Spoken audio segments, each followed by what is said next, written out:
Oh, the media campaign is possibly more astonishing than Kamala's own campaign. And we know she's been, as you said, a disaster as the borders are. The media is trying to whitewash that record. But look at this clip from the last time she ran for president back in 2019, where the good senator pledged to close immigration detention centres if she ever became president. I want to know, when you become president, would you be committing to close immigration detention centers? Absolutely, on day one. On day one, Josh, day one. Again, not seeing much blowback or scrutiny about those comments by Kamala Harris, but these comments are being often unearthed on X by citizen journalists. Yeah, look, I mean, this is someone who, as you and I have discussed in the past, Rita, I mean, this is someone who in 2018, I believe the year was, compared ICE to the Ku Klux Klan here in America. This is someone who, when she was campaigning for Yeah. president in the year 2020, she said that she wanted to make illegally crossing the border not an actual crime punishable by time in prison or in a DHS or CBP facility, but rather just a mere slap on the wrist or a monetary fine at best. I mean, this is someone who comes from a border state, California, but in every position that she has ever held back in her home state in California, whether it was DA, whether it was attorney general, whether it was U.S. senator from that state, has done everything possible to abet the flow of illegal aliens coming across that very porous southern border. And certainly her time as vice president of the United States, I mean, anyone who could even look even remotely objectively at the situation at the US Mexico border would deem that the past 3.5 years have been an unmitigated, catastrophic capital F failure. And again, Kamala Harris is now trying to embrace this tough on border, tough on crime rhetoric. She's out there with all these ads in these heavily Hispanic southwestern states like Nevada, Arizona, states that are leaning Trump, saying that she is somehow like Sheriff Joe Arpaio in Arizona, that she's like a staunch border hawk. I mean, this is Soviet style Pravda disinformation. I mean, they are just lying to you. I do not know how else to say it. So again, the question at this point is whether or not the voters in the swing states, including those two aforementioned southwestern states that I mentioned, Arizona, Nevada, are they going to fall for the lie, or is the actual record going to come Mm. up? And again, the responsibility for making sure that the conversation stays on these substantive issues and the track record, it in theory ought to be the media. They're not doing their jobs. What that means is that the Trump Vance campaign has to break through that fog and to get the message out there. They have to remind the voters, remind them, the moderates, the independents, the swing state voters, just how terrible her record is, including on the all important immigration issue. And on Kamala's record as a prosecutor who puts away felons, that's something they've been very strongly pushing. She's some sort of law and order crusader. Well, we all know how that went in California. And one of the laws the VP authored could see a pedophile who raped and murdered an 8-year-old girl freed in a couple of months, Josh. This could be largely because of a law Kamala Harris authored when she was California's Attorney General. It hasn't received much coverage. This offender was under 18 when this offence took place. And under this law that has been authored by Kamala Harris, he could be released come October. Again, this seems to be disqualifying on its own, the manner in which she has contributed to the decay in California. Yeah, look, I mean, Kamala Harris's track record when she was Attorney General of California, I mean, she single-handedly led the charge on multiple massive jailbreak pieces of legislation, very much including this one.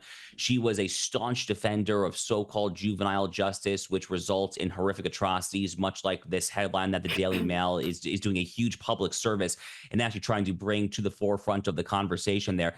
Look, personally speaking, I mean, as a lawyer myself, as someone back when I was a federal law clerk here in Texas, I mean, I saw all sorts of horrific fact patterns, sex trafficking, human trafficking. I mean, my personal 2 cents on this is that if you are a bad dude, then you should be behind bars for the rest of your life. Essentially, period, full stop, end of story. Everyone has due process. You have your right to appeal. That's bread and butter, English common law stuff. But when you are a bad person, at a certain point, you do not deserve parole. You cannot be let out on on bail. And I sincerely worry, actually, Rita, that there are even some people on the American right, actually, tragically, who have forgotten that. A lot of people kind of got swept up in the storm of criminal justice reform. Fortunately, I guess unfortunately, it took really the George Floyd riots of 2020 and skyrocketing violent and property crime rates, I think, for even of my fellow conservatives to kind of come back to a reality check here on this issue. But again, it's a very, very, very crucial issue for many swing state voters. Crime is typically the number 3 issue in most of our polls right now, behind the economy and immigration. And as long as it continues to be the case, it is yet another issue along with immigration that is ripe for the picking for the Trump Vance campaign to prosecute the case, pun very much intended. Now, we mentioned earlier that Kamala is so desperate for popular policies, because there ain't too many policies on her official website, that she's stealing them from Donald Trump. Let's have a look at that. When I get to office, we are going to not charge taxes on tips, people making tips. Eliminate taxes on tips for service and hospitality workers. Oh, Josh, not only did the media not slam Kamala for brazenly stealing a Trump policy without any credit, but look at the way they report the story in their headlines. Take CBS, for example. This is how they reported the policy when Trump released it, highlighting that it will cost the government $250 million over 10 years, according to a nonpartisan watchdog group. But this is how they reported it after Kamala stole the policy and announced it. Vice President Kamala Harris is rolling out a new policy position, saying she'll fight to end taxes on tips for service and hospitality workers. Media bias? What media bias, Josh? Yeah, I mean, that's just unbelievable stuff right there. I mean, CBS News, bear in mind, Rita, is the exact same news outlet that for about 2 to 2.5 years, if I have the time frame right, insisted over and over again that the Hunter Biden laptop story was just Russian disinformation. And eventually CBS News buried in like the 8th or 9th paragraph of some unrelated article, they did a mea culpa, like, shh, you know what, our bad. Actually, it was a legitimate laptop there. So, this is CBS, like most of the other major networks here. I mean, ABC News, one of CBS's major competitors, ABC News has George Stephanopoulos as their lead political anchor. This is someone who literally ran the Bill Clinton campaign in '92. So, these hacks definitely are not hiding it. Look, I mean, I'm not surprised that Kamala Harris is a plagiarist when it comes to policy, because her 2020 running mate, Joe Biden, was actually an admitted plagiarist back when he was in university. He was very much accused, and then ultimately decades later admitted that he was a plagiarist. I can't remember if it was in college or law school. So plagiarism seems to run very much in kind of the Democratic Party DNA at this particular point there.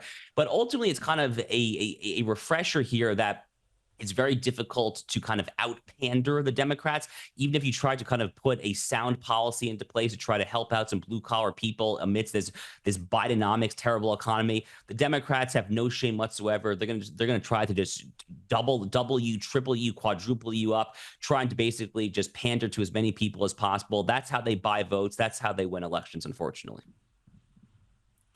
Now let's talk about Tim Walz. The Harris campaign is desperately trying to silence rumours that he campaigned on stolen valor.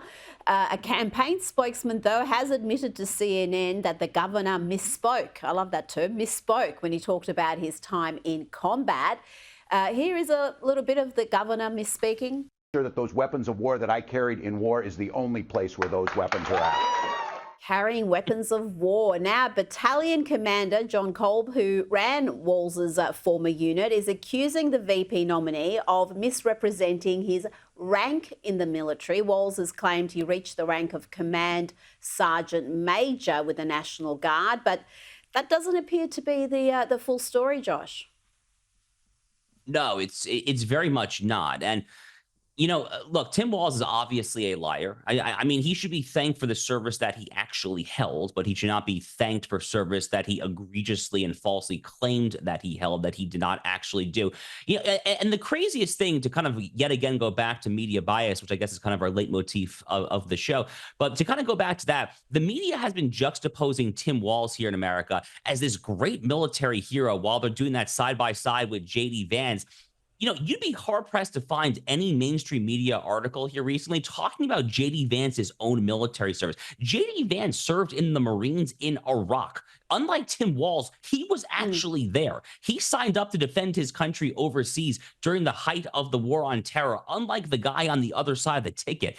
So, this side-by-side comparison is really remarkable if the media actually wants to tell the correct story there. But, politically speaking, I'm wondering if this whole stolen valor story, and it very much seems to be outright an objective, egregious even stolen valor, I have to wonder if this is going to play in those Midwestern states in particular, those Rust Belt states. There are a lot of veterans in these states, Michigan, Wisconsin, Pennsylvania. There's a disproportionately large percentage of U.S. military veterans in these states. If there was any demographic, any voting group out there who ought to and really should take offense at this egregious act of stolen valor, it is veterans who actually did decide to fight and risk dying, frankly, for the country. So we'll see if it pays political dividends. But yet again, the media is doing their best to fluff it up and pretend like there's no big deal. But there is very much a very big deal here.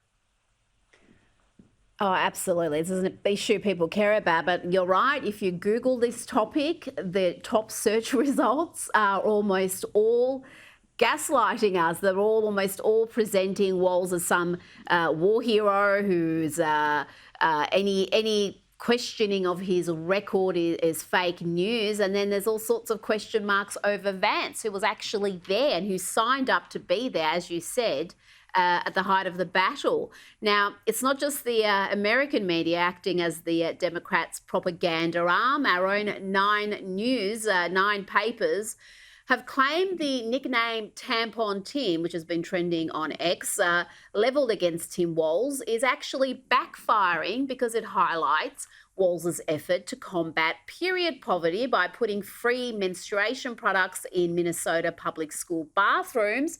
Now, somehow, Josh, in this piece that ran for some 1,000 words, the author missed the key point.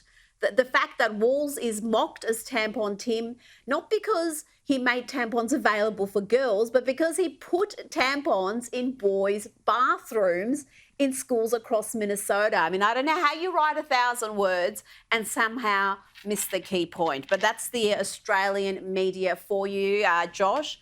Not much better than what you've got in the US. Thank you again for your time this evening. It's always a pleasure. Always a pleasure. Thank you, Rita.